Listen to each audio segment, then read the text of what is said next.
Continuamos con las jornadas y quería dar paso a Antonio Márquez, que va a hablar sobre el diseño universal del aprendizaje en el nuevo currículo. Antonio es maestro de Pedagogía Inclusiva desde hace más de 17 años en centros de Andalucía.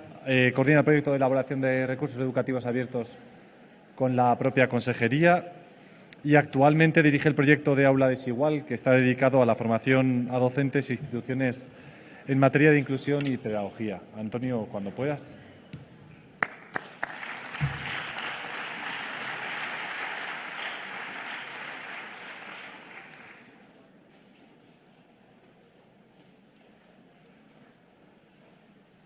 Bueno, buenas tardes. Buenas tardes ya a todos y todas. Muchísimas gracias al INTEF por invitarme a estas jornadas tan importantes y sobre todo por hacerle un hueco a algo que se recoge en la LOMLOE desde su nacimiento y que hace referencia al principio de inclusión, que yo creo que debemos tenerlo siempre presente y más ahora en este periodo de transformación en el que estamos, que también ha explicado Lucio y que, bueno, yo voy a intentar abordarlo desde este enfoque que también aparece recogido en la normativa y en los reales decretos que habla del diseño universal para el aprendizaje, que no es más que una forma de entender el currículo que hoy estamos analizando, viéndolo como un elemento facilitador de la presencia, la participación y el progreso de todo el alumnado.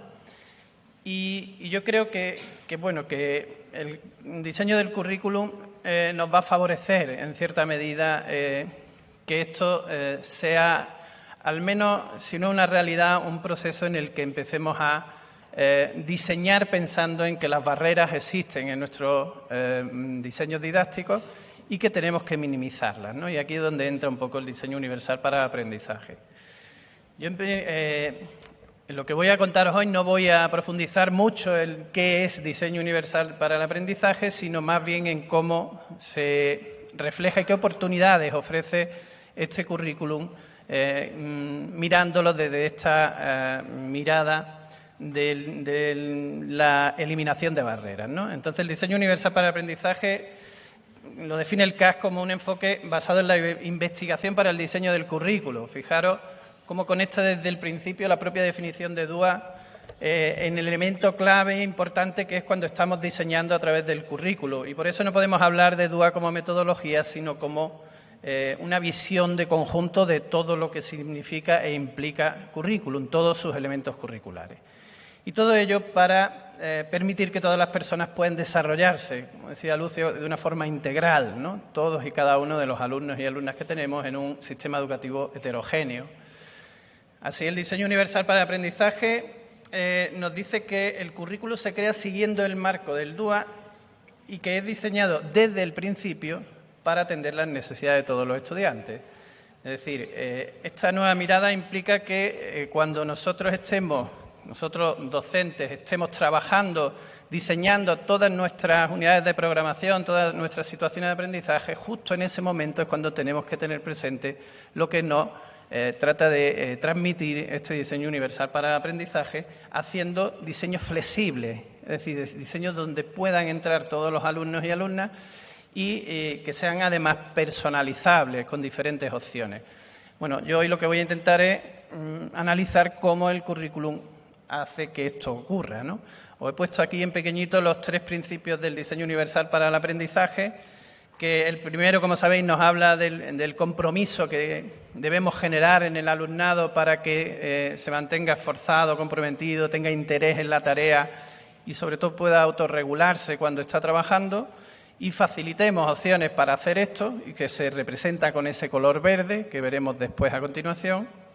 Este color morado nos habla del principio de representación, es decir, cuando nosotros estamos diseñando la propuesta didáctica y le presentamos la información al alumnado, pues tenemos que tener presente que tenemos un alumnado diverso y que esa información en ese diseño puede tener en cuenta opciones para las formas diferentes de percibir, para las formas de procesar el lenguaje y los símbolos y finalmente para las formas de comprender realmente lo que le estamos transmitiendo. Y por último, este color azul que nos habla del principio de acción y expresión, es decir, cuando le vamos a pedir al alumnado que nos haga algo con esa información que inicialmente le hemos dado, es decir, exprese su aprendizaje, lo componga y facilitarle opciones para que lo haga tanto desde el plano de acceso, de acción física, como en las formas de poder componer y expresar su propio mensaje y también en el desarrollo adecuado de las funciones ejecutivas, las diferentes habilidades que tiene que poner en juego para desarrollar cualquier tarea que se le pida. Esto es básicamente el diseño universal para el aprendizaje, dicho muy brevemente, pero como he dicho antes, para generar un contexto previo en el que vamos a hacer este análisis. Y, bueno, el diseño universal para el aprendizaje aparece recogido en el currículo, en los NOE. Así nos habla de que se adoptarán medidas organizativas, metodológicas y curriculares conforme a los principios del diseño universal para el aprendizaje. Y en los diferentes reales decretos también, la parte expositiva nos habla en las 3 etapas de la inclusión educativa y la aplicación de los principios del diseño universal para el aprendizaje. Con lo cual, creo que esto es importante porque viene para quedarse, es decir, es algo que recoge nuestra normativa y que debemos mirarlo, porque esa heterogeneidad que tenemos en el aula cada vez parece que es más frecuente, más importante y que preocupa además a los docentes, y creo que esta mirada con el DUA es importante. Bien, desde el enfoque que ha hecho Lucio, que me parece que va a conectar mucho con lo que voy a contar yo hoy, las bondades, los potenciales que podemos ver en este currículum nuevo que hoy estamos analizando, desde el punto de vista inclusivo pueden ser 4 ideas fundamentales. Primero, la transversalidad que propone este currículo en el momento en el que las diferentes competencias se toman a todas por igual, son todas igual de importantes para el desarrollo integral del alumnado. Esto nos va a facilitar mucho esa participación y progreso de todos los alumnos, como veremos ahora. También esa libertad que genera la desconexión que existe entre los saberes básicos y los criterios de evaluación. La propia apertura en el modo en que se han formulado y definido los diferentes elementos curriculares, criterios de evaluación, competencias específicas, saberes. Esa apertura también va a generar que pueda participar en mayor grado el alumnado. Y, por último, la flexibilidad, que también apuntaba Lucio, que genera el diseño de situaciones de aprendizaje. Esas situaciones de aprendizaje, al ser flexibles, van a permitir precisamente que esa rigidez que teníamos en nuestros modelos curriculares anteriores hagan que llegue a más alumnado y el alumnado pueda participar desde diferentes formas, ¿no? Haciendo suyos sus potenciales y desarrollándoles para la adquisición de esos productos finales que se planteen. ¿Qué elementos tiene que tener un diseño inclusivo, además de estos que hemos visto en el currículum? Pues tenemos que tener presente siempre la accesibilidad. Es decir, que siempre que estemos diseñando cualquier situación de aprendizaje, cualquier actividad, cualquier ejercicio, que al final es lo que va a llegar al alumnado, esto es lo que llega finalmente, después de hacer nuestra propuesta curricular, nuestra propia programación, asegurarnos lo primero de todo que es accesible, porque si no es accesible no va a ocurrir después nada en el alumnado para el que no sea accesible. Por lo tanto, generar opciones en ese modelo que permitan esa accesibilidad es fundamental en cualquier diseño didáctico. Además, la anticipación, sí, facilitar que el alumnado de primera mano pueda saber qué se espera de ellos, qué niveles de progresión puede alcanzar, qué niveles de desafío y desempeño puede optar por trabajar. Y eso requiere también cierta autonomía en el alumnado, sobre todo favorecida por el desarrollo de esa competencia para aprender, que creo que en este nuevo modelo va a cobrar una importancia singular y que va a ayudar, sin duda, también a que ese alumnado que tiene mayores dificultades pueda participar. Y, por último, esa posibilidad de elección, es decir, que esa propia autonomía viene originada porque el alumnado sea capaz de elegir entre muchos procesos, ¿no? Vamos a ir viendo algunos de esos porque, como veis, la unión de los potenciales que ofrece este currículo y de las propuestas que nos plantea el diseño universal para el aprendizaje, debería estar el DUA presente en el currículo, ¿no? con esta visión. Así, si empezamos, por ejemplo, con la transversalidad, que me refería a que no existe jerarquía en las competencias claves, sino que son tomadas todas por igual, esto hace que se puedan articular procesos de enseñanza y aprendizaje donde la competencia en comunicación lingüística y STEM se nutran del resto de competencias precisamente para eliminar las grandes barreras que estas dos competencias generan en mucha parte del alumnado. Sabemos que el desarrollo de las competencias lingüísticas hace que muchos alumnos se queden con muchísimas dificultades por las barreras que pueda desentrañar, por ejemplo, un proceso de decodificación, un proceso de composición escrita o de composición oral. Igualmente en la STEM, ¿no? en los procesos, en los procedimientos que suelen trabajarse en estas áreas y que también generan muchas barreras para este alumnado. Pero precisamente la combinación que se propone a través del desarrollo de las competencias específicas, donde se conectan esas competencias específicas y criterios de evaluación con las diferentes competencias clave, hace que ese abordaje se haga de forma común, es decir, que las propias competencias más denominadas como competencias blandas ayuden a eliminar las barreras que las competencias matemáticas, lingüísticas, etcétera, proponen al alumnado. Es decir, trabajando, por ejemplo, habilidades derivadas de las funciones ejecutivas, procesos atencionales incluidos en el desarrollo propio de las actividades del aula y no como algo paralelo, no como algo a trabajar independientemente o de forma individual con un alumno, sino que las propias propuestas didácticas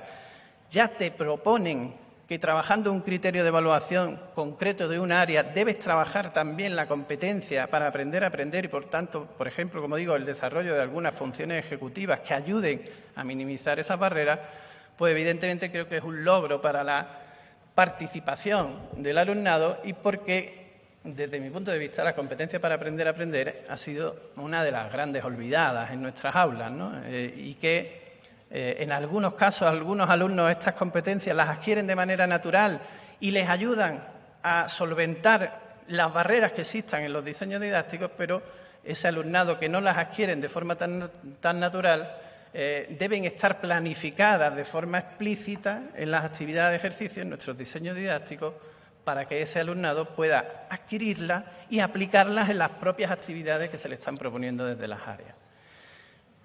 Por eso digo que en la competencia para aprender a aprender es la gran olvidada y debería ser una de las más importantes, ya que propiciarán que nuestras situaciones de aprendizaje ofrezcan opciones, por ejemplo, para que el alumnado se autorregule. Sí, eso que muchas veces cuesta tanto al alumnado.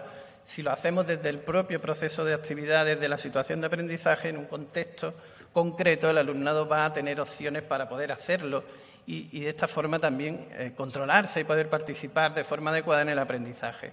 Ya he dicho el desarrollo de las funciones ejecutivas, pero, por ejemplo, también las elecciones individuales y la propia autonomía del alumnado, que finalmente es lo que perseguimos, ¿no?, con este modelo de diseño para todos y para todas. Como veis, he puesto ahí los colores que definen los principios del DUA en los que nos inspiramos para que todo esto ocurra. Es decir, la autorregulación, las elecciones individuales, las autonomías están recogidos en el principio del compromiso. Y esto, que digo, esa transversalidad en las competencias clave va a hacer posible que el alumnado las lleve a cabo. Y las funciones ejecutivas están recogidas en el principio de expresión, cuando el alumnado tiene que responder a algo de una actividad en concreto, pero nosotros hacemos explícitos apoyos y ajustes necesarios para que pongan en funcionamiento esas habilidades ejecutivas y desarrollen adecuadamente las tareas. Otro de los elementos que hablábamos era la libertad que genera la desvinculación de los criterios de evaluación con los saberes que nos contaba anteriormente Lucio, ya que permite el diseño de situaciones más abiertas.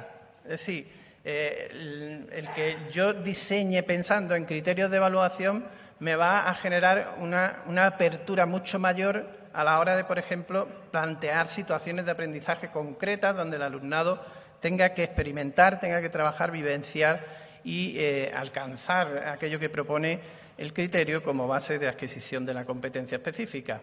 Y, por lo tanto, al ser más abierta y tener más libertad, también va a generar más libertad para dar opciones que favorezcan y capten el interés del alumnado. Sí, cuando antes Lucio nos decía que en la unidad 1 vamos a trabajar el complemento, en la unidad 2 el complemento específico, etcétera, si nosotros nos centramos más en el diseño de criterios de evaluación, nos va a generar mayores posibilidades y esas mayores posibilidades va a ampliar el rango de interés del alumnado a la hora de diseñar. Y eso es otro de los principios que nos propone el diseño universal para el aprendizaje. Además, esta desvinculación hace que las competencias específicas y sus criterios puedan adquirirse de forma progresiva. También nos hablaba Lucio de esa progresión en la adquisición de las competencias específicas y eso va a generar también que nosotros podamos proponer actividades graduadas en complejidad, con diferentes niveles de desempeño por parte del alumnado y, por ejemplo, con diferentes niveles de procesamiento cognitivo. Podemos hablar, por ejemplo, de enseñanza multinivel, pero que siempre van a hacer que el alumnado busque la misma competencia específica. Es decir, generamos flexibilidad, generamos libertad a la hora de diseñar un diseño didáctico de actividades mucho más abierto para la participación de todo el alumnado.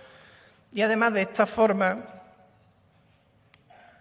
se va a limitar el carácter totalitario del contenido. ¿Por qué digo el carácter totalitario? Pues porque cuando nosotros hablamos de alumnos con diferentes capacidades, con alumnos que tienen dificultades en el aprendizaje, inmediatamente siempre sale la cuestión de qué nivel tiene el alumno. ¿Qué nivel tiene el alumno? ¿Sabe sumar? ¿Sabe restar? ¿Hasta cuánto sabe leer? Es decir, y nos proponemos un nivel, y ese nivel siempre viene marcado inexorablemente por el contenido concreto que va detrás del nivel. Y así es como lo hemos venido haciendo. Y eso hace que realmente no se tenga una libertad para que el alumnado pueda participar progresando desde sus propias capacidades, desde sus propios potenciales. El contenido es generador de una norma y la norma lo que dice es que o estás en la norma o estás fuera de la norma.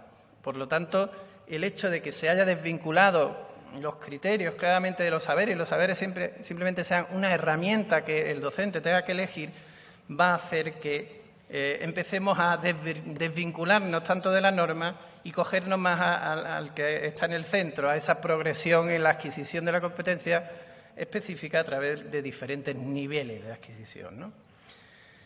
Apertura. Fijaros, la propia definición de los elementos curriculares hace que nosotros tengamos posibilidad como docentes de dar mayor entrada a los alumnos que tienen mayores dificultades que anteriormente, con definiciones anteriores de elementos curriculares, hacía que muchos se quedasen fuera. Y lo hacía porque se redactaban criterios de evaluación donde la definición del medio era muy importante y dejaba atrás a este alumnado. Voy a poner un ejemplo. En el antiguo Real Decreto se nos hablaba de expresar verbalmente de forma razonada el proceso seguido en la resolución de un problema. Es decir, el alumnado podía haber adquirido perfectamente todo el proceso que hay que seguir en la resolución de un problema, pero el criterio me marcaba un medio que tenía que usar para expresar ese aprendizaje, que era expresarlo de forma verbal. Si un alumnado tenía dificultades en la composición verbal, en la expresión oral, este criterio lo eliminaba un poco y lo dejaba al margen. Sin embargo, la nueva redacción, fijaros cómo cambia y dice comunicar en diferentes formatos. Esto hace que realmente yo ponga mi objetivo en lo que es verdaderamente el aprendizaje que estoy buscando en el alumno y no en el medio que estoy utilizando para valorar ese aprendizaje. También se puede valorar en la definición de diferentes saberes. Por ejemplo, igualmente nos decía... A ver, aquí. Nos decía, en el Real Decreto 126, en Lengua Castellana y Literatura, nos decía comprensión de textos leídos en voz alta y en silencio. Mientras que en los procesos de comprensión oral, en el nuevo Real Decreto, nos habla de estrategias de comprensión lectora. Claro, parecen matices muy pequeños, pero volvemos a lo mismo.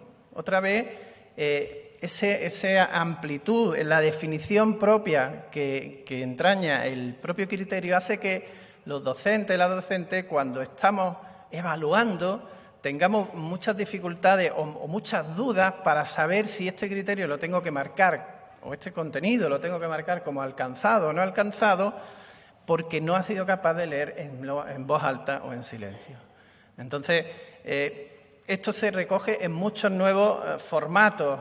Por ejemplo, se habla mucho de la adquisición de textos multimodales, que también creo que es algo muy importante en el diseño de este nuevo Real Decreto y que también va a propiciar que el alumnado que tenga mayores dificultades tanto en la expresión escrita como en la comprensión escrita tenga mayores posibilidades de acceso y participación. Y esto está más relacionado con el principio de presentar la información, de representación, donde dice proporcionar opciones para el lenguaje y los símbolos y para la comprensión.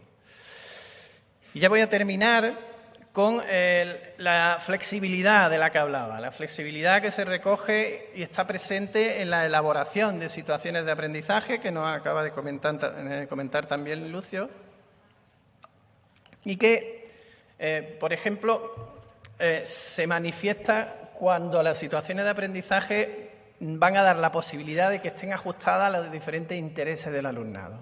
Es decir, ese marco en el que proponemos una excusa para que ocurra el aprendizaje, algo que sea ficticio, como decía Lucio, eso nos va a generar precisamente que podamos ajustarlo en los intereses, incluso contar con la propia participación del alumnado para ver qué le interesa en ese momento. Y eso estaría relacionado con el principio de compromiso del alumnado. También nos va a propiciar que estén conectadas a diferentes realidades y conocimientos previos diversos. Cuando en mis situaciones de aprendizaje yo quiera presentar la información, quiera valorar los aprendizajes centrándome en los criterios de evaluación, me va a permitir que yo pueda presentar actividades diferenciadas donde cada alumno pueda conectar con sus propios conocimientos previos. También posibilitan la anticipación de lo que se va a trabajar, es decir, esa situación de aprendizaje me va a permitir diseñar unas actividades previas a cualquier desarrollo didáctico en los que el alumno sepa qué es lo que va a hacer. En muchas ocasiones el alumnado siempre va trabajando un poco como a salto de mata, ¿no? Es decir, página 57, ejercicios 5, 6, 7, página 58 tal, y es un poco, vale, yo los hago porque me lo dice el profe, pero realmente esto para qué sirve, ¿no? ¿Con qué se conecta todo esto? Y anticiparle todo lo que va a hacer al alumnado va a hacer que tenga coherencia todo aquello que le vamos a trabajar y eso lo van a propiciar situaciones de aprendizaje competenciales. Además, permiten el empoderamiento del alumnado y dar valor a lo que van a aprender, es decir, que tenga relevancia eso que va a aprender y empoderar al alumnado en el sentido de que también sea partícipe en el diseño de las propias actividades. Todo esto verde está relacionado con el principio del compromiso. Además, generar situaciones para la colaboración y la cooperación. Sí, las situaciones de aprendizaje generan precisamente ese modelo en el que yo puedo hacer que el alumnado coopere, colabore y se ayude mutuamente para conseguir cualquiera de esos criterios vinculados con las competencias específicas que quiero trabajar. Posibilitan la elaboración de productos finales abiertos. Abierto significa que también vamos a ajustarnos a las diferentes motivaciones del alumnado. Fijaros, si yo digo, por ejemplo, me tienes que hacer una redacción escrita sobre la importancia del agua, estoy cerrando un producto final.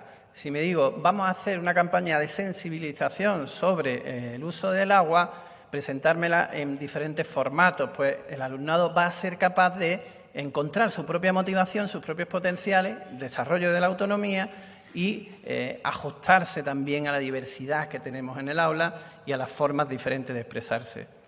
Facilitan el diseño de actividades accesibles, es decir, cuando estemos trabajando, acordarnos de esa accesibilidad, generar opciones para percibir la información de forma auditiva, de forma visual, para poder expresarse a través de diferentes medios, el uso de la tecnología y todo lo demás. Y, por último, también recordar que propician situaciones idóneas para la reflexión del alumnado, esa competencia para aprender a aprender, ese modelo transversal que hablábamos antes, de presente, infusionado dentro del diseño de actividades, donde enseñemos al alumnado a reflexionar metacognitivamente sobre aquello que está aprendiendo. Eso nos lo va a facilitar también el diseño de estas situaciones de aprendizaje si lo hacemos de verdad desde este marco competencial más vinculado al desarrollo de habilidades que a la adquisición de contenidos. También su propio monitoreo a la hora de ver si está haciendo todo bien y siempre basado en un feedback positivo, es decir, un feedback que ayuda al alumnado a identificar qué es lo que está haciendo bien y por qué camino tiene que seguir, y no tanto qué es lo que hacen mal, porque todos aprendemos un poco de lo que vamos haciendo bien, y lo que vamos haciendo mal nos podemos apoyar en la guía docente, en el profesorado, pero motivacionalmente es muy importante que se tenga un feedback positivo. Y ya termino hablando sobre la evaluación, una evaluación para todos y para todas, donde se promueva el uso generalizado de instrumentos de evaluación variados, diversos, accesibles y adaptados a las diferentes situaciones de aprendizaje que permitan una evaluación objetiva de todo el alumnado. Esto recoge la normativa. Es decir, fijaros cómo nos habla ya de que esa propia variedad y accesibilidad también esté presente en los instrumentos, en las herramientas que vamos a utilizar para que todo el alumnado pueda expresarnos ese aprendizaje y nosotros podamos valorarlo. Y siempre sin olvidarnos de esa premisa que ya he dicho antes, de que se debe evaluar siempre el objetivo de aprendizaje y no debe confundirse nunca con el medio que utilizamos para valorar ese aprendizaje. Si tenemos eso presente, empezaremos a cambiar muchos modelos de evaluación. Y ya con esto me retiro. Era un simple acercamiento y análisis de esta visión DUA, así que muchas gracias. No sé si hay más tiempo.